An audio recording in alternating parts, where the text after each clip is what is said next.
Hello నమస్తే అండి. పుల్లుంటలు చేస్తున్నానండి. ఒక కప్పు అంటే మన ఇడ్లీకి దోశ రుబ్బుకుంటాం కదా, అది ఒక కప్ అన్నమాట.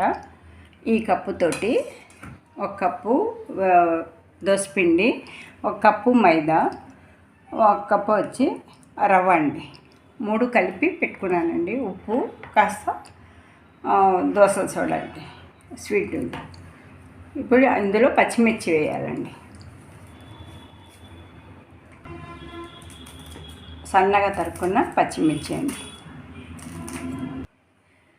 పచ్చిమిర్చి కట్ చేశానండి. నెక్స్ట్ వచ్చి కొత్తిమీర అండి.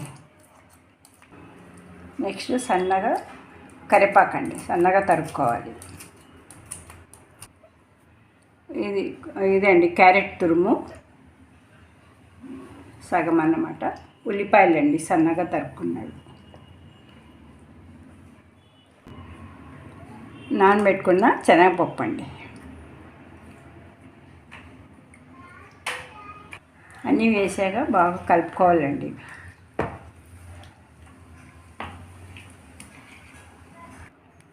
జీలకర్ర వేసానండి. ఇప్పుడు నువ్వులు కూడా వేస్తున్నానండి. కొద్దిగా పసుపు అండి, యాంటీబయాటిక్ లాగా పనిచేస్తుంది అన్నమాట. పసుపు కూడా మంచిది. కొద్దిగా నెయ్యి అండి. ఎక్కువ ఆయిల్ కూడా పట్టదు దీనికి, కొద్దిగానే చాలు నెయ్యి. కొద్దిగా నెయ్యి వేసుకున్నామంటే చాలా టేస్ట్గా ఉంటాయండి పుల్లుంటలు.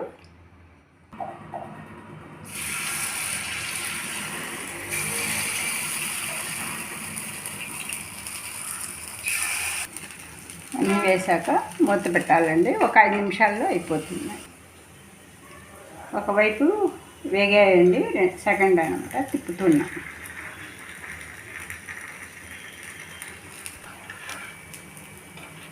ఇలా నేను తిరిగేసుకుంటే ఇది ఒక 2-3 నిమిషాలు అయిపోతుందండి.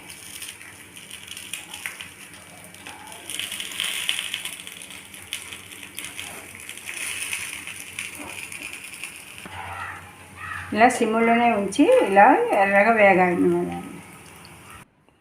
రెడీ అండి పుల్లుంటలు, పొడి అన్నమాట. శనగింజల చట్నీ అండి. చాలా టేస్ట్గా బాగుంటుందండి. లైక్ చేసి సబ్స్క్రైబ్ చేయండి, షేర్ చేయండి. థ్యాంక్ యూ అండి.